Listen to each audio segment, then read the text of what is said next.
개막식 시작 전에 가장 혼란스러운 올림픽, 일본에 지워지지 않는 불명예로 남을 듯. 현재 일본 국내외를 막론하고 올림픽 개최를 불과 이틀 남겨둔 도쿄는 혼란의 연속입니다. 이런 모습 때문인지 올림픽을 유치한 장본인인 아베 전 총리마저 개회식 불참을 선언하고 나왔는데요.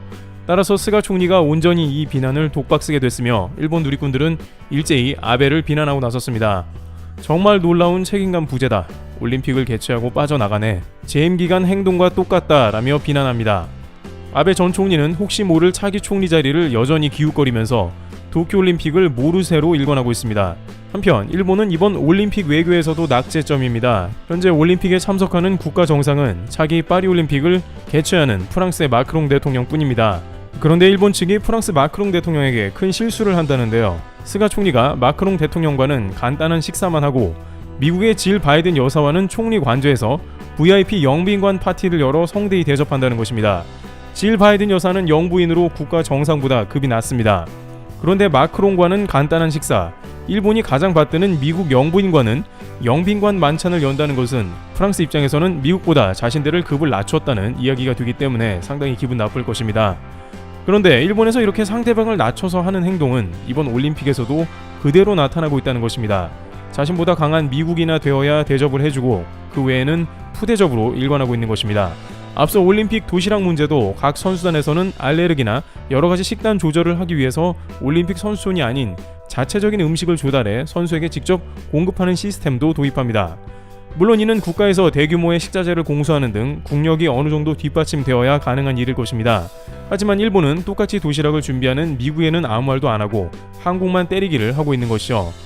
일본 네티즌들은 미국과 한국은 차원이 다르다. 한국은 반일 정신의 후쿠시마를 활용했다라고 반응합니다. 물론 한국은 후쿠시마산 수산물 금지 소송도 승소해 일본의 만행에 앞장서서 싸워 나가고 있습니다. 지리적으로 가깝기 때문에 한국이 일본의 방사능에 직격탄을 맞는 가장 피해가 큰 국가라서 당연한 것이죠. 하지만 일본은 미국 체조 선수단이 선수촌을 보이콧하고 숙소를 호텔에다 잡아도 거의 별말을 안 하고 있습니다. 도쿄올림픽 조직위는 이에 관해 개별팀이 내린 결정을 존중한다라면서 관련 코멘트를 짧게 마무리했습니다. 만약 한국이 그랬다면 또 후쿠시마산 목재가 선수촌에 들어가 건설돼서 피했다며 억지를 부렸을 것입니다. 이처럼 일본은 사실상 전승국인 미국 정도 되는 국가 외엔 무시하면서 자신들의 규칙을 따르라고 강요합니다. 그런데 이러한 소위 일본 강제 룰이 올림픽 여기저기에 벌써부터 나타나고 있어 크게 논란을 일으키고 있습니다. 일부 선수단은 아이러니하게 도쿄에 도착한 다음에 올림픽 보이콧을 주장하는 모습도 등장하는데요. 중국 탁구 선수단은 매우 황당함을 토로하고 있습니다. 중국이 전통적인 탁구 강자인 것은 누구도 부인하지 않는데요. 30년간 거의 모든 종목을 석권했기 때문에 이들을 이기기 위해서는 뭔가 특별한 훈련이 필요할 것입니다. 그런데 일본은 이번에 탁구 종목에서 사상 최초로 금메달을 목에 건다는 방침으로 알려졌습니다. 일본이 노리는 금메달은 무려 30여 개로 종합 4위의 성적을 거두어 분위기를 전환하겠다는 방침입니다. 그런데 중국 탁구협회 회장은 도쿄에 와서 깜짝 놀랐습니다. 탁구 경기장의 규격이 국제 규격에 미달되었기 때문입니다. 과거 한국 김택수의 맞수이기도 했던 중국의 류거량은 도쿄올림픽의 탁구장 규격이 1m 작다고 주장합니다. 실제 원래 국제 규격 경기장은 가로 7, 세로 14m인데 도쿄올림픽 경기장은 가로 6, 세로 11m로 훨씬 작았습니다. 그는 선수단 안전이 걱정된다, 처음 보는 경기장이라며 막상 도착해서 벌어진 상황에 당혹스러워하고 있습니다. 실제 탁구 관계자들은 탁구가 랠리되다 보면 멀리 공이 뻗어나가는 경우도 있어 위험한 데다가 기존 규격이 아니면 선수들이 위축되기 때문에 평소의 실력이 발휘되기 어려울 수 있다는 것입니다. 하지만 이러한 일본의 경기장에 대해 일각에서는 일본의 금메달을 위한 꼼수라는 지적이 이어집니다. 애초에 일본에서 이러한 작은 규격의 경기장에서 오랫동안 연습해 온 게 아닌가 하는 의혹인 것이죠. 일본의 이토 미마 등의 선수는 세계 랭커의 실력으로 메달이 유력시되나 금메달은 역시나 중국의 벽이 있어 애초에 경기장 규격을 다르게 해놓고 적응을 시켜 자신들이 팀에 유리하게 한다는 것입니다. 또한 이번 탁구 대회는 유난히 까다로운 규칙이 적용된 것도 중국팀에 매우 의아함을 줍니다. 탁구대를 손으로 쓰다듬으면 안 되고 입으로 탁구공을 부는 행위가 코로나로 금지된 것입니다.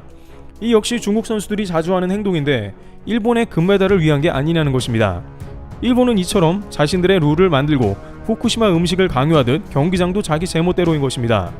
그런데 일본이 야심차게 준비한 일본의 금메달 이벤트는 또 다른 데 있어 논란이 되고 있습니다. 앞서 한국의 권총 금메달 레전드인 진종호 선수는 가건물에서 에어컨도 잘 안 나와 고생 중입니다.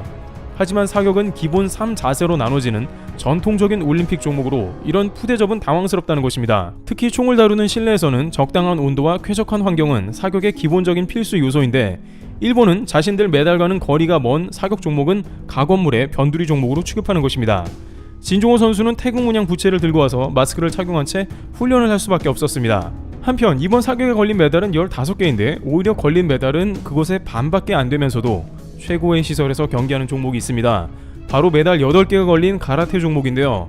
가라테는 일본이 이번 대회에서 전 종목 금메달을 목표로 준비하고 있는 전략적인 종목이기도 합니다. 하지만 전 세계인들에게 태권도에 비해 생소한 가라테는 니폰 부도칸에서 열릴 예정이라고 합니다. 니폰 부도칸은 일본 무도관으로 일본에서 가장 인기 있는 스포츠인 스모 경기가 열리는 곳입니다. 이 부도칸은 지난번 트럼프 대통령도 스모 경기를 보기 위해 참가하는 곳으로 최신식 냉방 시설이 갖춰진 것으로 보입니다. 원래 일본 계획은 이러한 경기장에서 쾌적함과 동시에 선수들의 경기력을 최고로 끌어올려 메달을 획득하고 여기에 더해 가라테를 전 세계에 홍보해서 앞으로 올림픽 정식 종목으로 굳히자는 계획이었습니다. 경기 진행 방식도 마치 UFC 경기와 같이 멋지고 화려하면서도 관객을 대대적으로 동원할 예정이었습니다. 그에 반해 한국이 선전하는 태권도 같은 경우에는 아예 도쿄가 아니라 지바시로 도쿄와 떨어진 곳에서 전용 경기장도 아닌 다목적 시설에서 열릴 것으로 전망돼 한국의 국기를 조롱하는 모습도 보여주고 있습니다. 일본은 이번 가라테 이벤트를 대성공시켜서 태권도를 밀어낸다는 야심까지 가지고 있었습니다. 그러나 코로나 때문에 관객 동원은 좌절되었고 IOC는 가라테를 파리올림픽에서 퇴출시켰습니다. 이유는 태권도는 전 세계인이 아는 운동으로 올림픽 때마다 항상 티켓이 90% 이상 판매될 정도로 인기지만 국제대회에서 가라테는 일본이 메달을 독식하고 있어 분명 흥미가 떨어지고 보편성도 없다는 것입니다. 이처럼 일본은 경기장에서 텃세를 부리는 꼼수를 활용하는데 이번엔 숙소 문제가 다시 나왔습니다. 일본의 주요 신문에서는 일본의 레슬링과 유도, 탁구와 같은 메달이 기대되는 종목에 대해서는 선수촌을 따로 마련한다고 제기한 바 있습니다. 그런데 알고 보니 시설도 엄청났다는데요. 이것 때문인지 현재 도쿄올림픽 선수촌에서 외국 선수들이 일종의 SNS 시위까지 벌이고 있습니다. 우선 일본 메달 유망주들은 일본 올림픽협회에서 마련한 JOC의 전용 숙소에 머무르게 되는 것입니다. 물론 일본 선수들 중에 대부분은 선수촌에 머물고 메달 가능성 있는 일부 종목만 이렇게 특혜를 줍니다. 메달 기대 선수들의 코로나 감염 방지와 컨디션 조절을 위해서 호텔급 시설을 준비했다는 것입니다. JOC가 공개한 사진을 보면 최상의 침대와 화장실이 갖춰진 특급 시설임을 알 수 있습니다.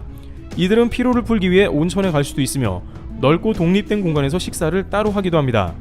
도쿄올림픽 조직위는 외국 선수들에게 냉장고와 TV가 없다고 항의하자 그것은 돈을 내고 빌려야 한다고 했지만 JOC 숙소엔 이런 것은 물론 개인 컴퓨터까지 갖춰져 있습니다. 이것은 전세계 올림픽 선수들에 대한 엄연한 우롱이며 일본 규칙을 강요하는 일방적 처사를 할 수 있습니다. 이런 소식 때문인지 외국 선수들은 침대를 분해하고 골판지 침대가 찌그러진다며 항의 영상을 올립니다.